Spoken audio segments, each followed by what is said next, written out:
5 months after he took his own life, Tyler Helinski's parents revealed the WSU quarterback had the degenerative brain disease, CTE. Whenever I was by myself, I opened a letter because I needed to know that, and it was it was a shock.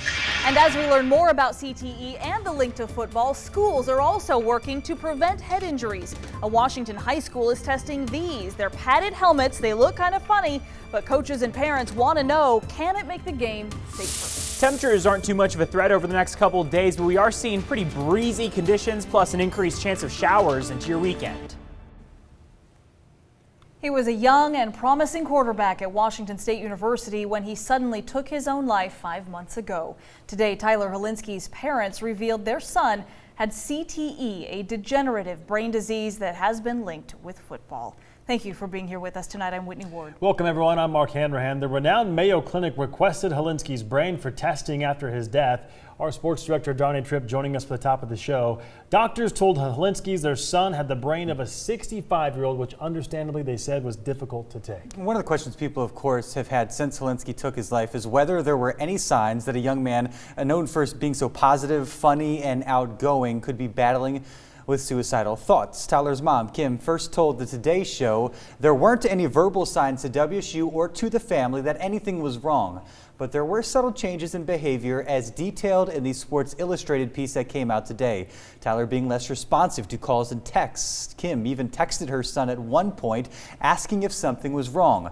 Tyler's dad, Mark, said, quote, "The reality is we missed it and we let him down." These slight changes in behavior began after WSU's loss to Arizona, where Helinski played the majority of the game that the Cougs ultimately lost. He told his brother Kelly that one particular hit in that game, quote, rocked him, and he struggled to cope with the loss, feeling like he let the team down. One of the problems with CTE, it can't be diagnosed if a person is still alive. Helinski no doubt experienced hard hits throughout his football career, which is believed to have contributed to his CTE. Yeah, so today his parents addressed the role of football in that diagnosis and took their outlook on the game when they spoke with KREM 2's Amanda Rowley.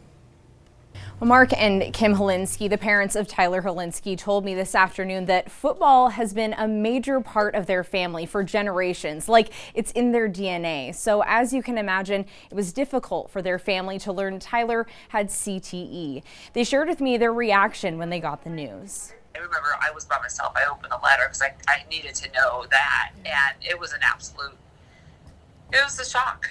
We had already been through the shock of losing him, knowing that he had CTE and that maybe the game that we all loved and he loved the most was part of that was really difficult to accept. They say they tried to expose their 3 sons to all different types of sports, but they always ended up gravitating to football. In fact, their youngest son, Ryan, is 17 and still plays football.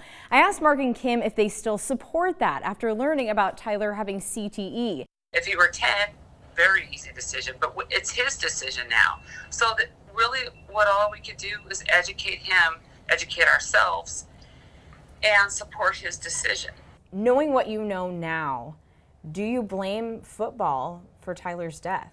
Do I blame football? I don't. If Tyler had died on the field of severe injury, I wouldn't blame football because that was part of the risk in playing the sport. If we had something that we could take our anger and frustration and sadness out, football would be a very easy target, and it might make us feel better for a little bit.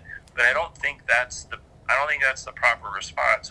So now, instead of focusing on blame, the Helinski family tells me they plan to continue their efforts to destigmatize mental illness through the Helinski's Hope Foundation. And you can find more information about Helinski's Hope by visiting KREM.com. Amanda Rowley, KREM 2 News. Well, Amanda just mentioned it in her story. It's worth another mention, though. Since Tyler Helinski's death, his family started Helinski's Hope, an organization promoting awareness and mental health education for student athletes.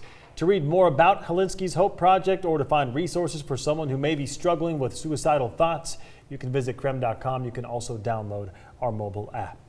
Well, in light of today's news, I reached out to WSU for their reaction. They released a statement reaffirming their commitment to providing mental health resources to student athletes. The university had a support system in place prior to Helinski's death and has added to those resources since. They've also planned events to raise awareness for mental health and suicide prevention in the coming year. which includes an invite to Tyler's family to raise the Cougar flag before their home opener against San Jose State, which is in September, which is Suicide Prevention Awareness Month. You can find the complete statement right now on creme.com. And of course, because we can never say it too often, if you or someone you know are struggling with thoughts of suicide, please know there is help available. The National Suicide Prevention Lifeline number right there on your screen, 1-800-273-TALK. Help is available 24/7 and it is completely confidential. We also have that information and more on our website, creme.com. Just my thought right now is just a big hats off to Tyler Helinski's parents for being so candid about this topic and their loss. They've shown enormous strength from the very beginning, starting the Helinski's Hope Foundation to try and bring something positive out of this, to be as candid as they have been with Sports Illustrated this morning on the news, to us as well, to take their time to kind of explain everything and shed light on what's going on, and of course to like I said, drum up that awareness and to do whatever they can to keep other people from making the decision that their son made. Enormous strength, and whether you agree with it or not, even their son Ryan wanted to continue his football career to kind of continue Tyler's legacy. They've been amazing through just the worst circumstances the family could be a part of. The question a lot of folks are probably grappling with tonight, do we allow our sons to play football after seeing this case and so many others like it? And it's hard for them with Ryan being as highly touted as he is. He's going to South Carolina. He was recruited by WSU, a long, long list of high-profile programs. It's ingrained in their family. All three sons played quarterbacks, but you wonder about families with younger kids who haven't made those decisions necessarily yet, aren't kind of connected to the sport the way that the Helinskis are. There's a lot to think about. There's no question about it. You have to take these things into consideration. And we're just at the tip of the iceberg now when it comes to what we're learning about There's CTE. so much. We're very, very young in this process of learning about this the disease and the impact it can have. 2005 was the first ex-football player that was discovered to have CTE. Major tests a year ago that showed how broad it is. And as you said, there's going to be more and more information on the way. It'll be interesting, Darnay. Thank you very much. In the meantime, there is a Washington high school football coach hoping that a new special padding on the players' helmets will also help prevent injury in the game. Yeah, check it out. They're being tested at Bremerton High School, and it might look a little funny, but with so much attention to head-related injuries in footballs, the extra pads are a step to make the game safer. We just thought if there's a chance, then that's a decent enough reason to go ahead and get them. I think it's a good investment because we're going to have less concussions, more protection. The manufacturer says the padding absorbs 1/3 of all helmet impacts. The coach doesn't know if that will reduce concussions, but he says it should help and will protect players from incidental injuries.